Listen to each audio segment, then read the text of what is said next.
बिस्मिल्लाहिर्रहमानिर्रहीम। बिस्मिल्लाहिर्रहमानिर्रहीम। Current criticism by Munawwar Ahmad Saeed. Topic है tragic views of Hegel and Hegelian. Hegelian इसका मतलब है कि वो जो हीगल के पैरोकार हैं, स्कोपेनहेगर एंड नीत्शे। इनके व्यूज़ क्या हैं ट्रेजिडी के बारे में, इसको डिस्कस किया जाएगा। Page number 299 Hegel and Hegelians. लो जी, हीगल ट्रेजिडी के बारे में या हेगेलियन जो हैं वो ट्रेजिडी के बारे में क्या व्यूज़ रखते हैं। Hegel is a great German philosopher जो he did not reject the moral scheme poetic justice, yet he describes it as the triumph of modern immorality. उसने मॉरल स्कीम को रिजेक्ट नहीं किया कि ट्रेजिडी के अंदर मॉरल स्कीम होनी चाहिए, पोएटिक जस्टिस भी होना चाहिए, इंसाफ होना चाहिए उसके अंदर, जो विलन है उनको सजा मिलनी चाहिए। लेकिन उसने yet he describes as a triumph of modern immorality and a work that embodies poetic justice is a social drama rather than a tragedy. And a work that embodies poetic justice is a social drama. जिसके अंदर poetic justice मौजूद होता है वो social drama होता है, rather than a tragedy। वो tragedy नहीं होता। सोशल जस्टिस जिसको हम दिखाएंगे उसमें आप, क्योंकि देखिए हमारे जो मॉरल्स हैं वो डिटरमाइन सोसाइटी करती है, तो सोशल जस्टिस की हिस्स पूरी करने के लिए ही मॉरल बनते हैं। ठीक, वो कहते हैं कि ये अगर सोशल जस्टिस होगा तो वो उसके अंदर मोरालिटी पाई जाएगी, तो वो एक सोशल ड्रामा होगा, ना कि वो ट्रेजिडी होगी। इस new emphasise marks the emergence of modern tragic ideas. He believes that the important thing in tragedy is not suffering but its cause. Underline करें, हीगल की एक बात वाज़ेह है कि वो कहते हैं कॉज जो है वो अहम चीज़ है ट्रेजिडी के अंदर, ना कि suffering. Moreover, mere pity and fear are not tragic. Pity and fear tragic नहीं होते। In tragedy, the suffering on the active characters are entirely the consequence of their own act. और फिर सफरिंग जो भी होती है वो इंसान के अपने एक्ट का नतीजा होती है। Own act, these sufferings are not because of any external contingency or the circumstances beyond the control of the individual.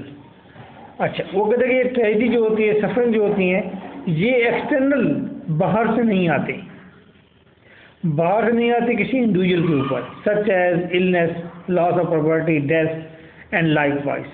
Death तो बाहर से ही आती है, डेथ भी इंसान के अपने कंट्रोल में है। इसका मतलब ये है बीमारी भी फिर नहीं है, लॉस ऑफ प्रॉपर्टी भी नहीं है। तो बीमारी की बात तो समझ आती है कि इंसान अपने आप को फिट रखे, चलो वो लॉस ऑफ प्रॉपर्टी, चलो वो भी ठीक है, बस इंसान का प्रॉपर्टी नहीं होगी तो लॉस क्या होगा।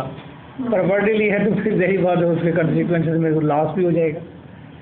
तो डेथ एंड लाइक वाइज इस तरह की चीज़ें, खैर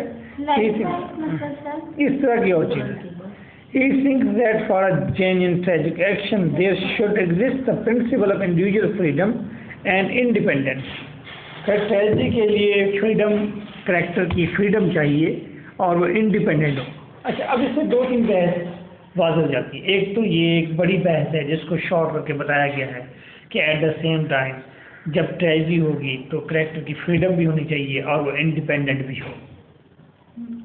दूसरी बात यह है कि ट्रेजिडी जो है वो सफरिंग जो है वो एक्सटर्नल नहीं होती, इंटरनल होती है। वो इंसान की अपनी किसी चीज़ का आउटकम होती है। एक बात उसने ये की, हम उसके डेथ वाले पहलू से एग्री नहीं हुए, अपने एक्शन का रिएक्शन। हाँ, हम उसके डेथ वाले पहलू से हम एग्री नहीं हुए, दूसरे को है। अच्छा, अब एक बहस और जो अहम उसने बात की है, उसने कहा है कि tragedy is not a suffering, tragedy is cause. अब ट्रेजिडी इज कॉज उसने कहा, फिर उसने कहा कि सफरिंग जो है वो इंसान के अपने एक्शन की वजह से होती है, और ट्रेजिडी ड्रामे के अंदर हमने सफरिंग नहीं देखनी, कॉज देखनी है। जब उसने कह दिया कि सफरिंग नहीं देखनी, कॉज देखनी है, या सफरिंग की कॉज देखनी है, सफरिंग तो है लेकिन उसकी कॉज क्या बनी वो देखनी है। फिर एट द सेम टाइम तीसरी बात उसने ये भी कह दी कि ट्रेजिडी जो है, ये सफरिंग जो है, ये एक्सटर्नल फोर्सेस फेट या किसी देवता से नहीं आती। हेगेलियन क्योंकि अपने जीन्स के अंदर ही वॉज रिलीजियस पर्सन, वो प्लेटो का फॉलोअर था, तो इसलिए उसने सफरिंग को निकाल दिया है एक्सटर्नल फोर्सेस से बाहर, क्योंकि अगर वो एक्सटर्नल फोर्सेस को ही डिटरमाइन करता है कि वो सफरिंग देते हैं, तो क्योंकि ट्रेजेडी का वो कहता है ट्रेजेडी में असल में आपने काज देखनी होती है, तो अब हर चीज की काज देखें तो आप ये वही काम हो जाएगा जिस तरह के उस शख्स ने कहा था जी मैं खुदा हूँ। तो आदमी डंडा लेके चला गया था, उसने कहा था तू है खुदा, उसने कहा मैं हूँ। उसने कहा तूने पिछले साल मेरा बच्चा तूने मारा था, डंडा उसे सीधा कर दिया। अगर एक्सटर्नल फोर्सेस सफरिंग की देते हैं तो फिर उसकी जब काज तलाश करने जाएंगे तो फिर एक्सटर्नल फोर्सेस को ही हम क्लेम करेंगे।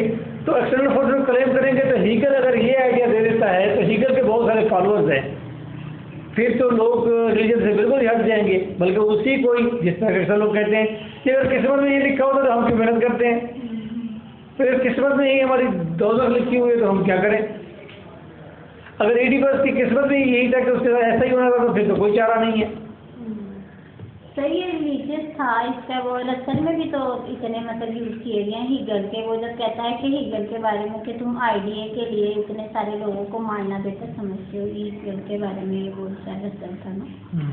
सर एक चीज़ और, एक्सटर्नल फोर्सेस जो है इंटरनल सफरिंग्स होगी ना, इसमें मेरा ख्याल है हम लोग एग्जाम्पल शायद कैथारसिस को भी करेंगे जो अंदर से प्योरीफाई कर देता है। बट एक्सटर्नल फोर्सेस हम किसे कह रहे हैं? फेट को, देवताओं को। तो पैराग्राफ के अंदर पूरा पैराग्राफ पढ़ने के बाद हमें तीन चीज़ें बड़ी वाज़ेह हुई हैं। हीगल कहता है कि सफरिंग नहीं देखनी ट्रेजेडी में, काज देखनी होती है और यही ट्रेजेडी होती है। काज आप रिजेक्ट करें, यही ट्रेजेडी होती है। और वो कहता है कि सफरिंग जो है इंसान के अपने ही किसी एक्शन का आउटकम होती है, ठीक है, एक्सटर्नल फोर्सेस में दाखिल नहीं होते। लेकिन जब ये कहता है तो फिर वो क्या एडिपस की ट्रेजेडी को ट्रेजेडी नहीं मानता, उसकी सफरिंग या उसके अपने ही एक्शन का नतीजा है। चले WhatsApp while pinpointing the differences between the ancient and the modern tragedy, Raymond says that in the ancient tragedy the characters clearly represent the substantive ethical ends,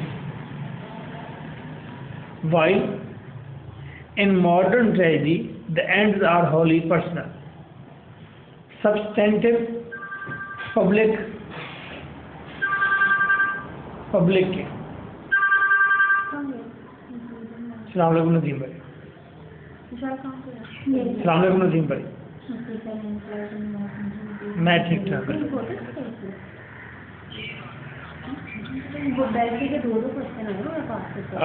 Nadeem भाई मैं ना ये रिकॉर्डिंग चल रही है सर लेक्चर की, मैं आपको फिर कॉल बैक देता हूँ। कोई इम्पोर्टेंट बात है तो बता दें, अभी इधर रुक जाए वैसे मार्केट के हवाले से।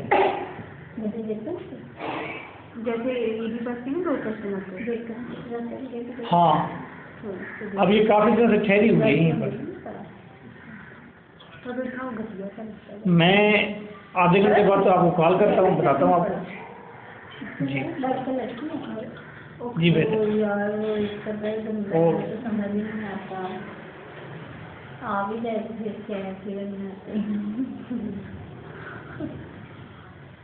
और एक ही तो है फीमेल इसके विषय में ना। लेकिन वो थोड़े से और उसने कर दिया था। हाँ उसमें क्या बात करती है। चलो भाई ये तो फाइन। ओके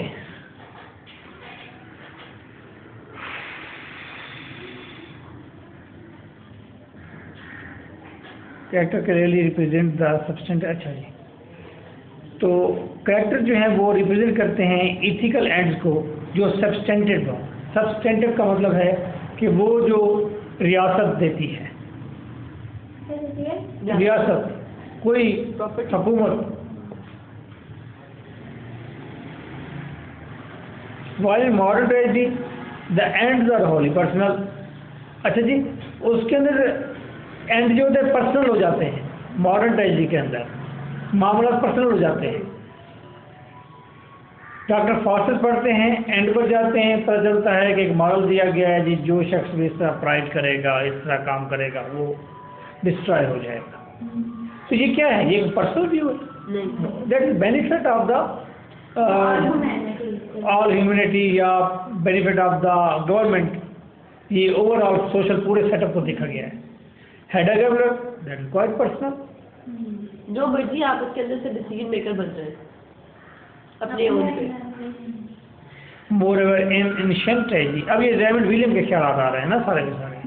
भाई एक दूसरे ये फर्क वाज़ेह कर दिया कि एक तो मॉडर्न ट्रेजेडी उसके अंदर पर्सनल एंड है, और एक दूसरी ट्रेजेडी है उसके अंदर। देखिए रिलेट नहीं कर रहा आपके जो है वो एपिक वाइज को modernism. Moreover, in ancient tragedy, there is not only the downfall of all conflicting persons. Ancient tragedy के अंदर downfall of all conflicting persons, and it ends in the achievement of the eternal justice. A character may surrender himself under a higher command. भाई देखिए, internal justice को जीता जाता है, किसी बड़े मॉडल को जीता जाता है पुरानी ट्रेजेडीज के अंदर, और सफरिंग होती है बहुत सारे कैरेक्टर की। And modern tragedy the whole question of resolution is more difficult because the characters are more personal in modern tragedies. Resolution is more difficult. हल determination of the moral more difficult होती है। हम header के आखिर में नहीं जाके sure कर सकते कि that was a wrong decision और that was a right decision, या that should be the end, that should not be the end. लेकिन वो पर्सनल हर किसी को फील हो रहा था कि ये एंड होना चाहिए, वो दूसरे से आइडिया मैच नहीं भी करता। लेकिन सिंपैथी फील भी होती है और नहीं भी होती है। Hegel's interpretation of tragedy is a part of his general philosophy, not a historical criticism. अजी वो उसकी अपनी फिलासफी के स्पेक्ट्रम में देखेंगे हीगल की, तो वो चीज़ें ठीक नजर आएंगी। It emphasizes upon the conflict and its resolution. Resolution का मतलब हल है। Bradley changed this emphasis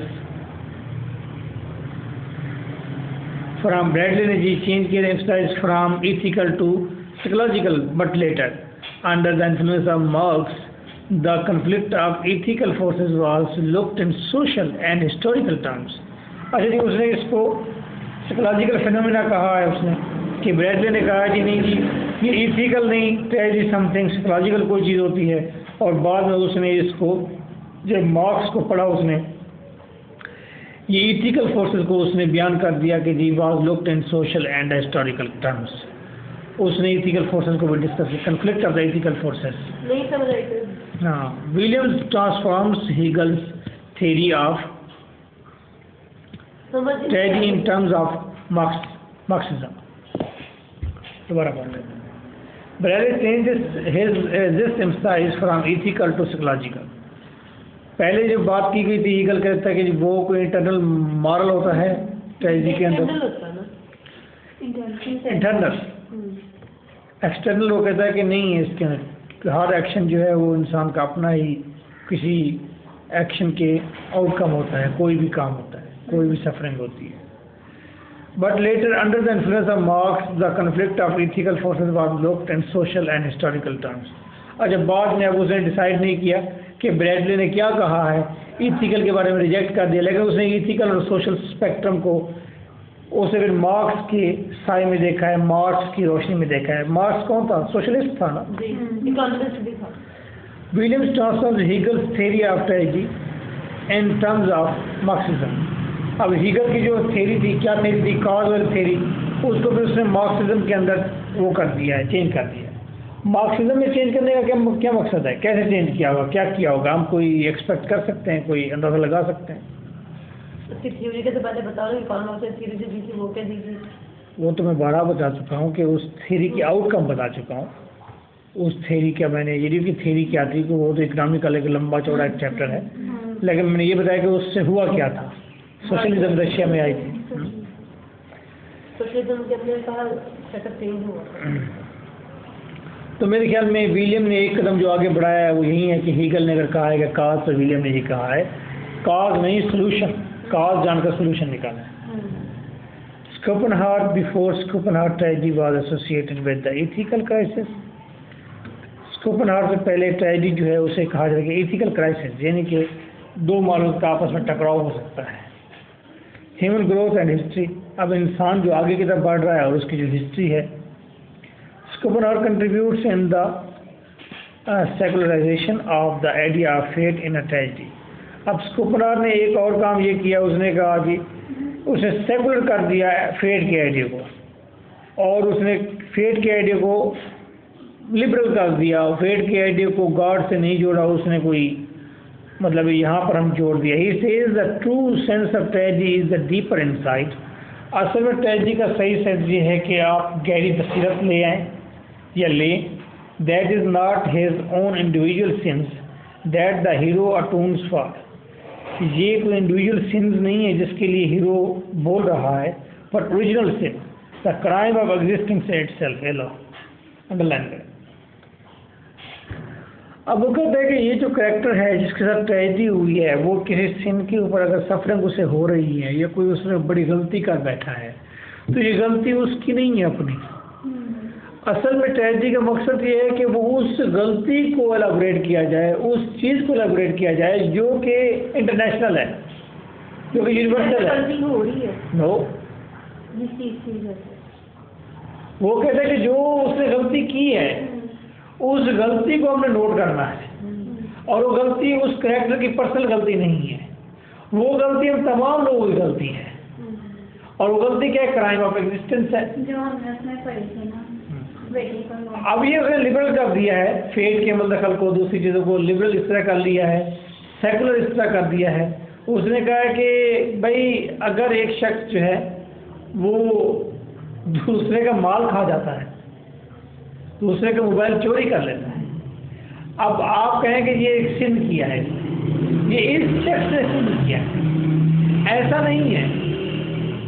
ये सिन हम सब के अंदर मौजूद है, हम सब ये करते हैं। इस सिन का सलूशन होना चाहिए या इस सिन की काज होनी चाहिए। कहते काज और सलूशन तो उस वक्त तुम इसकी निकालो जब तुम सारे पाकबाज हो। चोर की गलती कैसे निकाले? हम सारे के सारे जो हैं अपने अंदर, वो मोबाइल चोर है, तो हम किस तरह के मारल देंगे?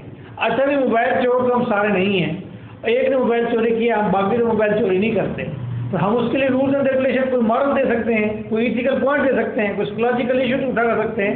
भाई ये शख्स या साइकोलॉजिकली फारिग है, या ये शख्स जो है कोई इथिकली इसका जहन नहीं काम कर रहा, ये शख्स ये क्रिमिनल है बाय माइंड, हम कह सकते हैं, ठीक है, क्योंकि हम मोबाइल चोर नहीं है, वो मोबाइल चोर है। लेकिन प्रॉब्लम यहाँ से पीछे जब जाएंगे, अब रूल बना रहे हैं मैं और मारिया कि जी हाँ जी ये अपना क्या नाम है आपका, सिद्रा मोबाइल चोर है, ठीक है। हम अब ये इशू खड़ा करके मॉरल बना रहे हैं, सिद्रा मोबाइल चोर है, सबको बता रहे हैं जी इससे बड़ा गलत केस को पनिशमेंट मिलेगी, यही हमारा मकसद था स्टेज पर देने का। लेकिन इससे पीछे एक सवाल और भी उठा देंगे, एक क्रिटिक बैठा है मिसाल, वो कहेंगे जी वो तो मोबाइल चोर है, आप बैल चोर हैं। अच्छा आप बैल चोर नहीं हैं, आप लफंटर हैं, वैगबॉन्ड है, बदमाश हैं, आप बदतहजीब हैं, आपको मैनर भी नहीं है। मतलब हर आदमी में कोई ना। अच्छा चलो वो कहती है चलो जी, हम कहते हैं नहीं जी नहीं, हम तो चोर भी नहीं है, उचक्के भी नहीं है, हम तो ठीक है सही है। एक पांचवा क्रिटिक उठ के आ जाता है, वो कह रहे जी आपके पेट में तो पेशाब है, बोलो गंद है, पलीत है, आप तो पलीत है। तो पलीत आदमी किसी को चोर कैसे कह सकता है? ये भी प्रॉब्लम है, बाकी पलीत तो हम हैं, तो अब क्या करें? तो असल में problem is the crime of existence. हमारी एग्जिस्टेंस का क्राइम है असल में। वो क्या है भाई? वो एग्जिस्टेंस का क्राइम ये है कि हम इस कायनात का हिस्सा ही नहीं थे, हम एक्सीडेंटल पैदा हो गए। और हर शख्स एक्सीडेंटल पैदा हो गया है, प्लान में नहीं था, चोर से सामने आ गया है, तो इसको कहते हैं क्राइम ऑफ एग्जिस्टेंस, मौजूदगी का क्राइम। हम सारे हैं ही बाय बॉर्न क्रिमिनल, तो क्रिमिनल किसी के अच्छे बुरा क्या करेगा? इतना तो बदमज़ी ना ज़्यादा हो जाए। जी ऐसा तो हाँ। फिर जो आने वाले लोग हैं बाकी हमारे बाद इस बात करने के बाद तो बात ये ऐसी है ना कि अपने आप को मतलब कि फ्री कर लो हर चीज़ से, और दूसरे को भी जो मर्जी करता है। अब इसका जवाब ये है कि हम क्रिमिनल सही, क्राइम ऑफ एग्जिस्टेंस है, क्रिमिनल सही, हमारे बनाए हुए रूल्स एंड रेगुलेशन या हमारे बनाए हुए जितने भी मॉरल्स हैं या एथिकल पॉइंट्स हैं, इश्यूज हैं, वो आर्टिफिशियल और झूठे ही सही, लेकिन झूठे लोगों, क्रिमिनल लोगों के लिए ऐसे झूठे मॉरल्स ही कारामद हैं, होने चाहिए।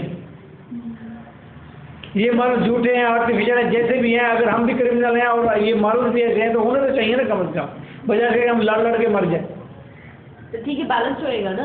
हाँ, अब यहाँ पर वो कहता है कि ट्रेजेडी के अंदर जो सीन दिखाया जाता है, हीरो के अंदर जो फॉल्ट दिखाया गया है, जो ट्रेजिक फ्लॉ दिखाया जाता है, वो ट्रेजिक फ्लॉ यूनिवर्सल होता है और वो क्राइम ऑफ एग्जिस्टेंस का मसला होता है, वो उस कैरेक्टर का एक अकेला नहीं होता।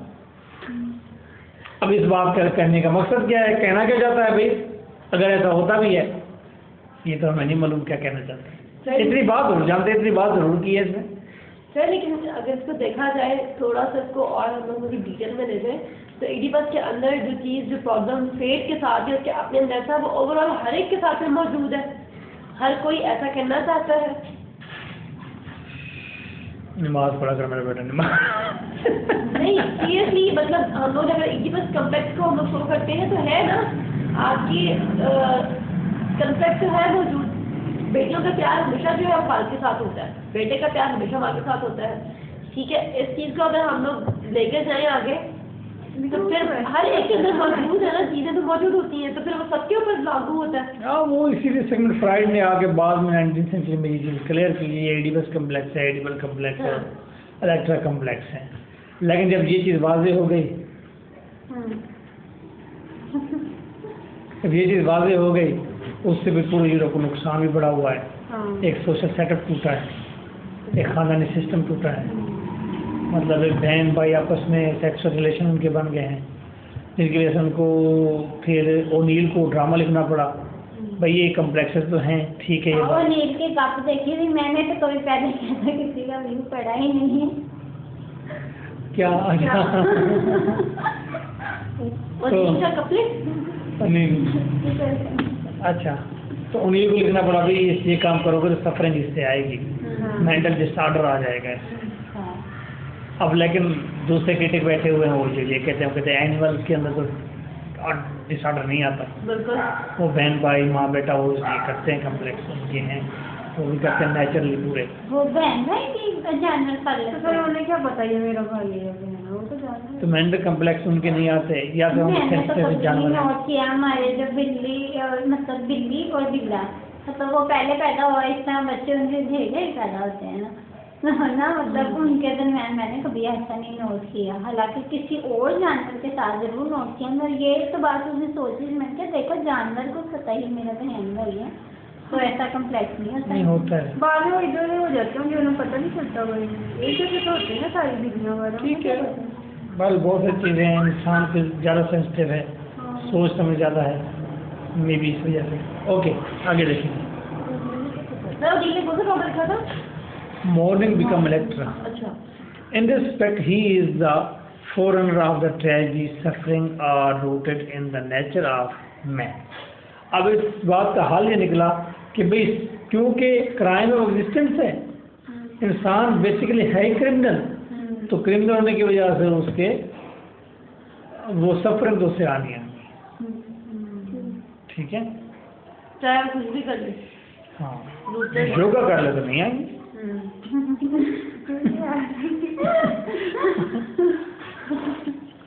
या फिर अपने आप को बिजी कर तो फिर भी नहीं। वैसे yoga is also a same technique. अब इसकी फिलॉसफी समझे तो ये बाकी बात बड़ी फिट बैठती है।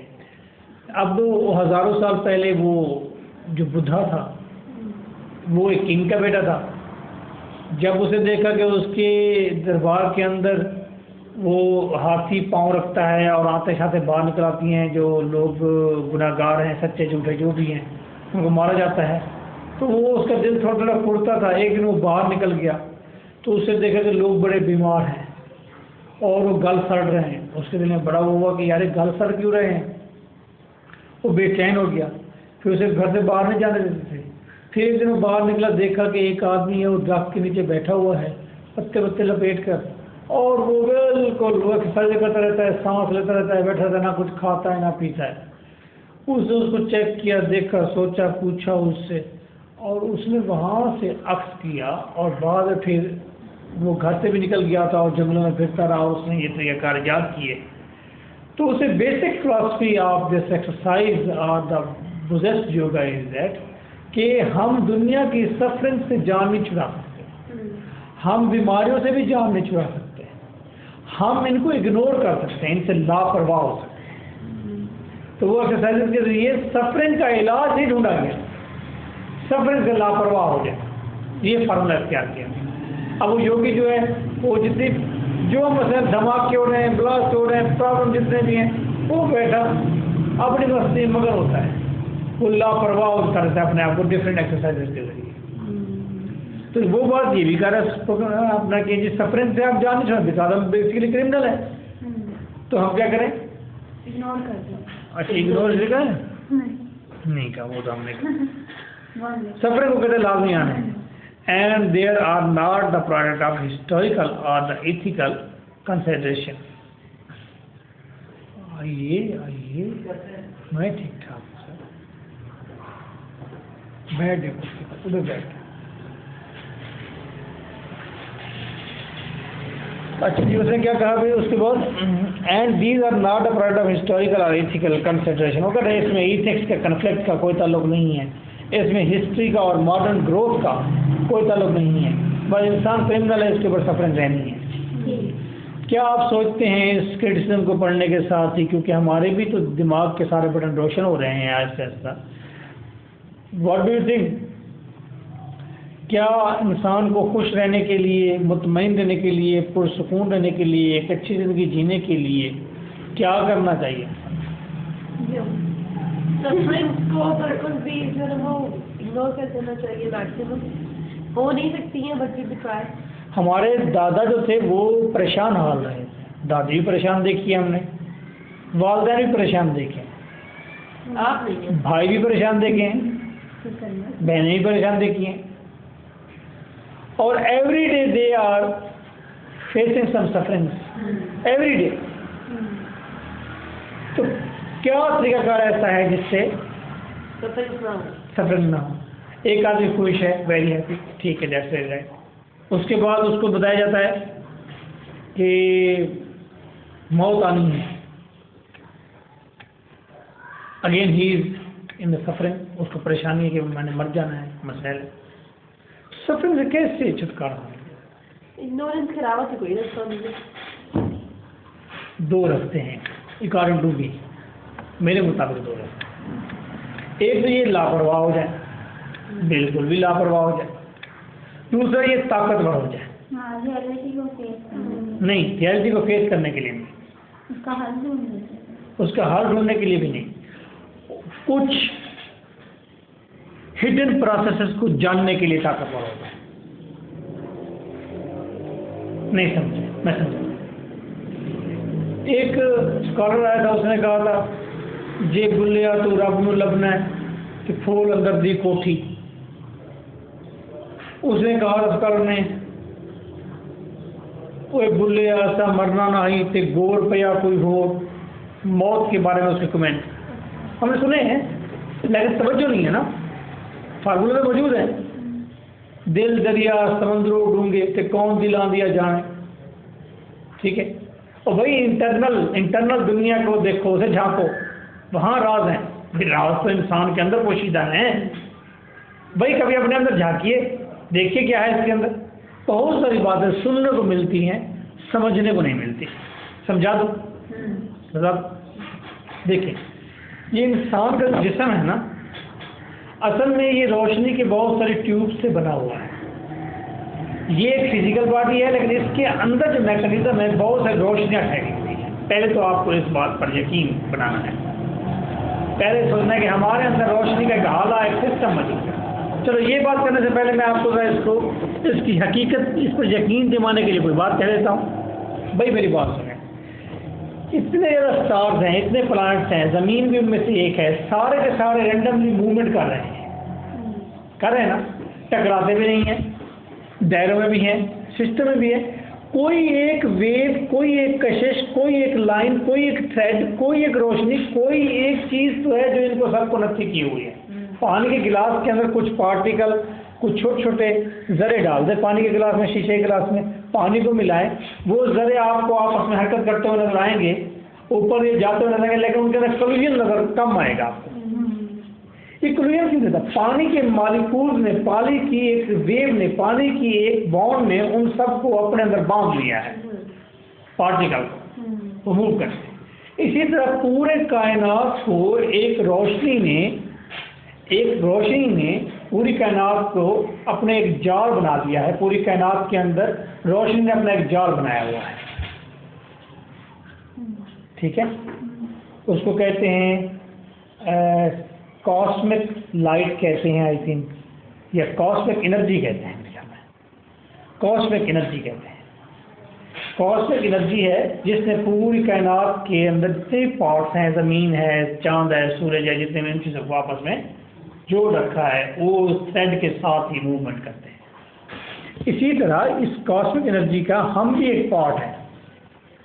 जिस तरह चांद है, सूरज है, दूसरे प्लैनेट्स हैं, इसी तरह इस ज़मीन पर मौजूद हम जो हैं, हम भी उसी कॉस्मिक एनर्जी के अंदर ही उसी का पार्ट है।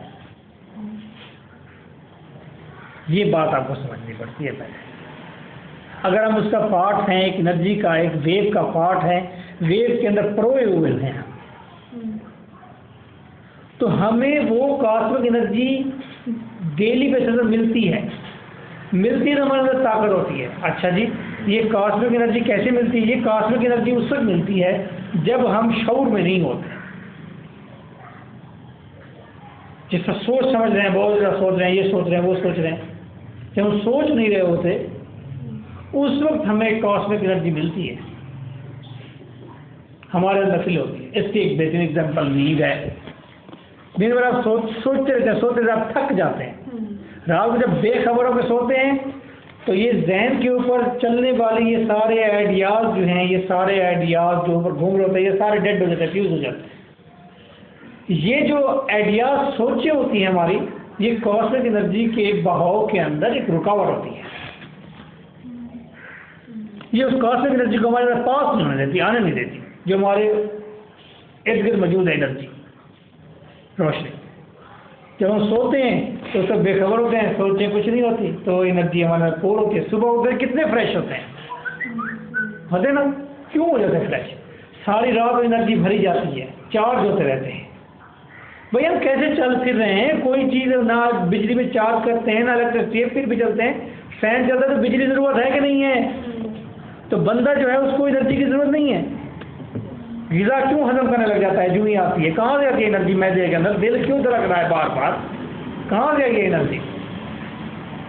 वो एनर्जी कहीं ना कहीं इलेक्ट्रिसिटी मिल रही है ना, वो कॉस्मिक एनर्जी है जो हम हासिल करते हैं ऊपर से नींद में। आप सुलाए ना बंदे को, वीक हो जाएगा, मर जाएगा, जिसम के पूरे सारे काम करने छोड़ जाएंगे।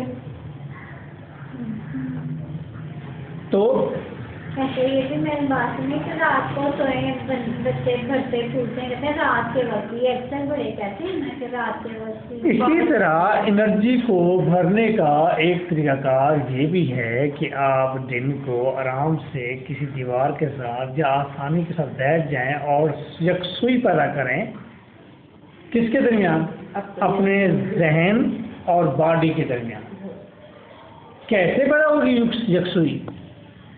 आंखें बंद करेंगे, सांस लेंगे और ख्यालात को नहीं आने देंगे, निकालेंगे, और फिर पुरसुकून बस आपने ख्यालात को नहीं जाना उसकी बारीकी में, बस आपने आंखें बंद करके बैठे रहना है ख्यालात की बारीकी में, और उस तरह से बैठना जिस तरह आप आसानी से बैठ सकते हैं।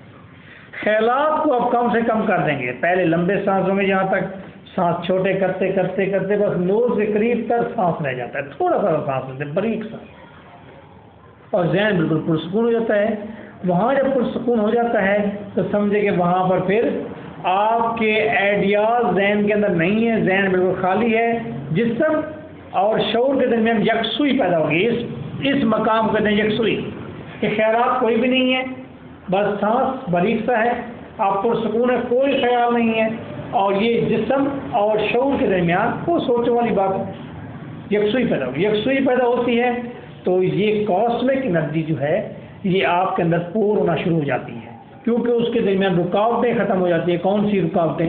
जो भाई सोची है, सोचों वाली रुकावटें। ये बिल्कुल वही अमल हो जाता है जिस तरह आप लाशऊर पर जाके सो जाते हैं, इस तरह आप शऊरी तौर पर सो रहे होते हैं, आप जानबूझ कर सो रहे होते हैं, कोई ख्याल नहीं होता। तो कॉस्मिक एनर्जी आपके अंदर पोर होती जाती है, अंदर दाखिल होती रहती है, दाखिल होती रहती है। जब दाखिल होती रहती है तो आप इसमें एनर्जी से भर जाता है। तो कई घंटे लोग बैठकर मेडिटेशन करते हैं, इसे मेडिटेशन कहते हैं।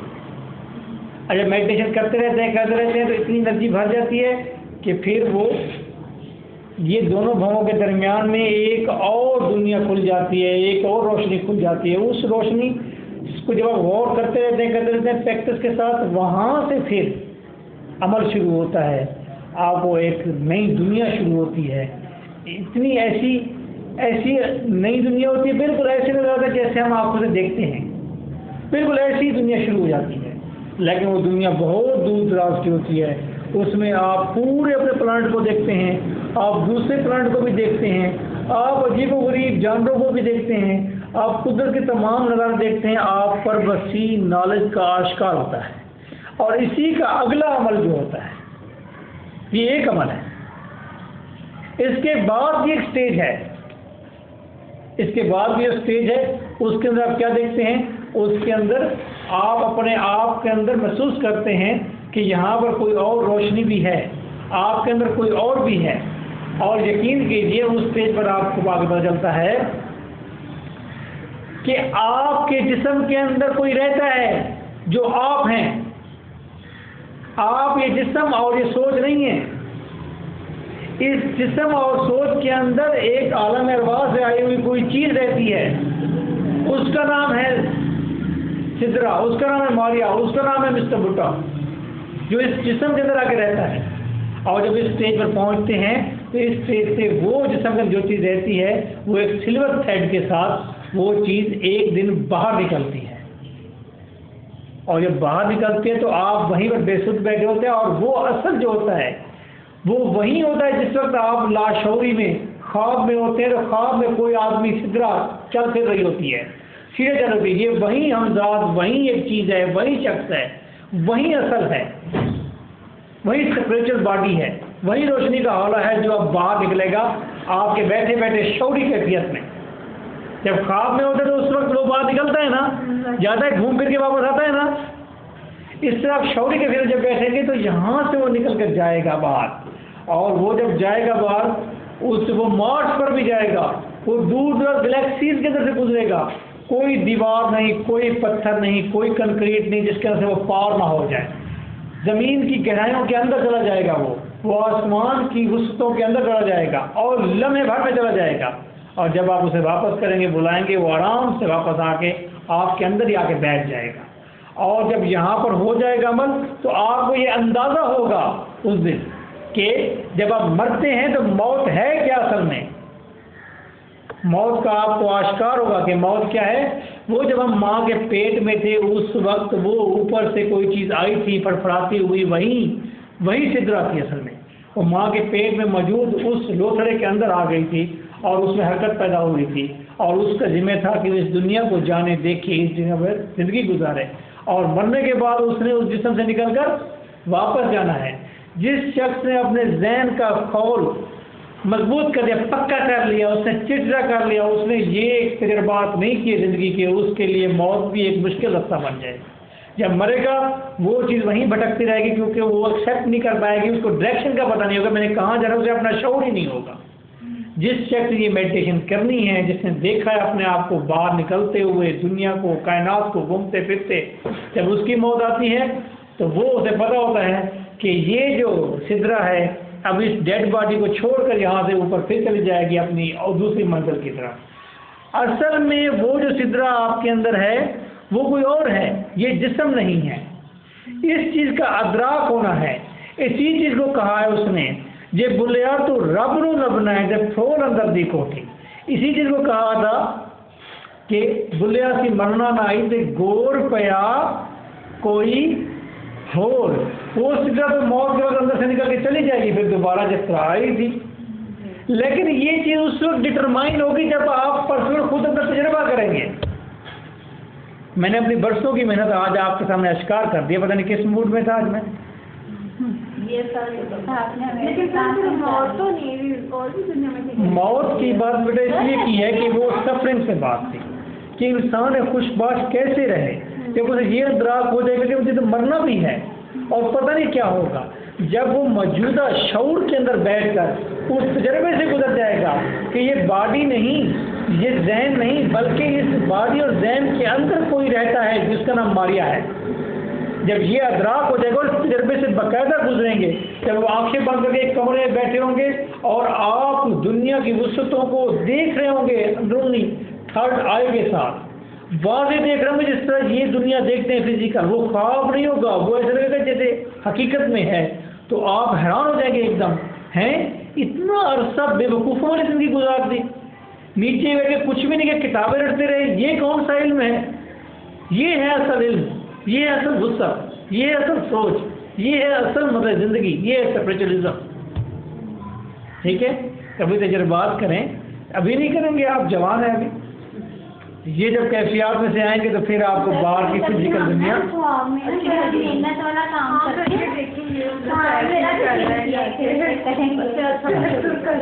लेकिन ये एक दकीक अमल है, कोई नुकसान तो नहीं है। हर शख्स को अपनी ज़िंदगी में इस शौर से गुजरना चाहिए। लेकिन एक मुझे डर ये है कि फिर आप मेरे जैसे काहिल आदमी बन जाएंगे, आपके अंदर वो ताकत नहीं रहेगी पढ़ाने वाली या पढ़ने वाली। आप तो एक नई दुनिया के बासी हो जाएंगे और फिर लोग आपको शायद कहें कि ये तो बड़ा गलत आदमी है, गलत औरत है, या वो कहें कि ये तो फ़कीर बन गई है, या वो कहें कि मलंग। ये तो फकीर मलंगे भी वो भी शायद यही फीलिंग होती होंगी ना उनकी। ये जो बड़े बड़े बुजुर्ग होते हैं ना, ऐसे नहीं लोग उनके पास जाते। वो कहते हैं मुर्शिद दा दीदार वे बाहू मैंने लख करोड़ा हज्जा हूँ। ये उस्ताद जब ये ट्रैवल कराते हैं, हाथ पकड़ते हैं कई बुजुर्ग और झटके लगते हैं, लोग मजाक उड़ाते हैं कि ये झटके लग रहे हैं, क्या है। असल में उनके अंदर अपने अंदर इतनी ज़्यादा कॉस्मिक एनर्जी होती है उन बुजुर्गों के अंदर, जो उन्होंने वो मेडिटेशन के जरिए गेन की होती है। वो जो ही किसी के हाथ को छूते हैं तो मेडिटेशन वो जो कॉस्मिक एनर्जी ट्रैवल करती है हाथ से, तो जिसमें मेरे तो वो झटके लगते हैं। आप जब इस तजर्बे से गुजरेंगे, जब यकसुई के साथ बैठेंगे, कॉस्मिक एनर्जी आपके अंदर पोर होगी जूही, तो आपके जिस्म के मुख्तलिफ हिस्सों को झटके लगेंगे, महसूस होगा। और हमारे जिस्म के अंदर बीमारी जो होती है, तो फिर ये भी बात सच हो सकती है। माधुलाल हुसैन की जो बात, वो खड़ा वहीं पे था, है ना, वो कहते हैं मेरे पाँव पे खड़े रहो, तो लेकिन वो अपने माँ बाप के साथ उस मंदिर में भी एट ए टाइम मौजूद होते हैं और वहाँ पे भी मौजूद होते हैं। बातों में सही है, ये बहुत सारी बातें हैं। अब शमसुद्दीन अज़ीमी साहब अभी भी जिंदा है, उनको अभी भी लोग कहते हैं कि उनको हम सऊदी अरेबिया हज करते हुए देखते हैं। एट द सेम टाइम यहाँ पर ऑक्सफोर्ड यूनिवर्सिटी के लेक्चर भी दे रहे होते हैं। जो मतलब इस फिक्का को नहीं मानते, मतलब ये अहले सुन्नत जो पीर परस्त लोग होते हैं, जो इनकी एटीट्यूड को नहीं अच्छा समझते बीइंग अ मुस्लिम, तो वो इसको नहीं लाइक करते। लेकिन ये जो मेडिटेशन का अमल है या ये चीज़ें हैं, ये वैसे that is not a Islam, but that is a pure something relation to God. असल में अपनी पहचान, अपना इदराक हो जाता है। नाम लिया आपने सर? किसी से? मेडिटेशन जो शमसुद्दीन अज़ीमी साहब। अब पॉइंट यही है सिद्रा कि जब भी हम कोई ये बात करते हैं, बुज़ुर्गों की बात बताते हैं या किसी के कॉल फेल इस तरह के सुनते हैं, तो हम उसी की तारीफ में जाते हैं। मुझे जब मैंने सुना और एक दो मुझे तजर्बात हुए, तो मैंने कहा देयर इज़ समथिंग। मैं लिटरेचर पढ़ाने के बावजूद, बड़ी बड़ी बातें करने के बावजूद भी, फिर मैंने एक्सपीरियंस से गुजरा पिछले 2-3 सालों में, और ये मैंने बड़े अर्सा के बाद ये चीज़ें देखी। तो अब व्यूज़ कुछ और हैं, बस पता नहीं आज क्यों डिस्क्लोज कर दिया, छोड़ें। आज आपने कुछ और करवा दिया। सफरिंग की बात कर रहा था मैं। सफरिंग जो है उसका हल एक ही है कि या तो आप इग्नोर करें या आप वो अपनी कॉस्मिक एनर्जी बहाल करें और असल हकीकत का अदराक कर लें। और असल हकीकत का अदराक कर लेंगे वहाँ पर तो लाइन लेंथ सीधी हो जाएगी, डर खौफ ख़त्म हो जाएगा और इस माशरे की तमाम चीज़ें अदनी हो जाएंगी, छोटी हो जाएंगी। आप कहेंगे मुझे वो बस कमरा चाहिए, मुझे वहीं रहने दो, मुझे वो दुनिया देखनी है जो असल दुनिया है।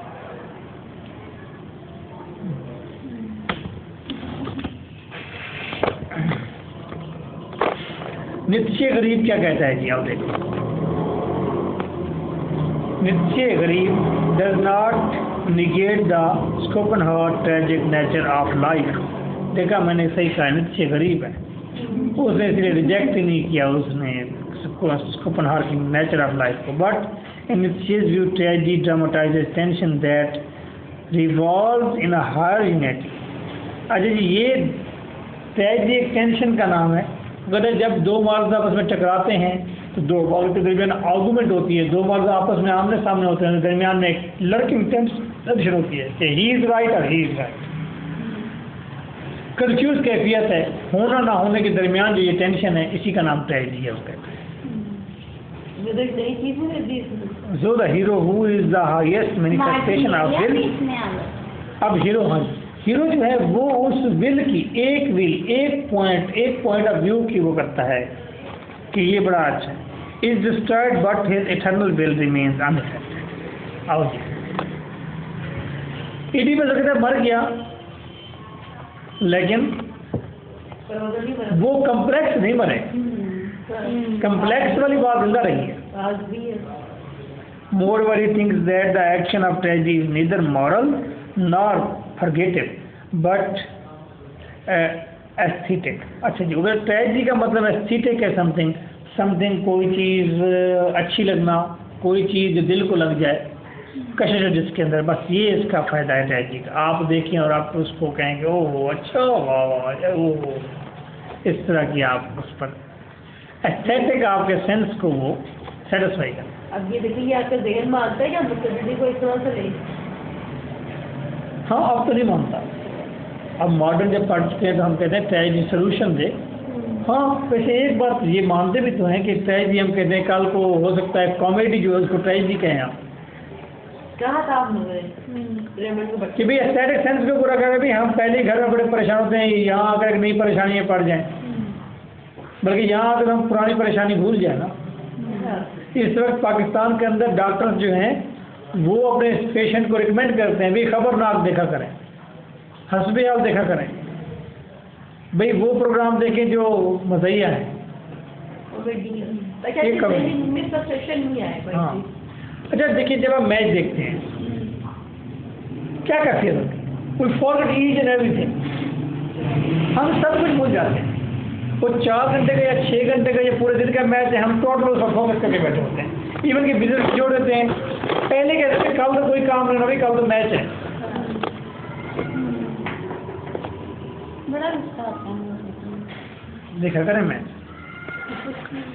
भूल ही जाते हैं आज। Nietzsche also links tragedy with myth। Tragedy को उसने मिथ से भी जोड़ा है। To him only myth is the source of tragic knowledge. Tragic knowledge को समझना है तो मिथ पढ़िए। मिथ वो जो पुराने ख्यालात हैं, कहानियाँ हैं, उसको आप पढ़ें। तो मिथ से क्यों?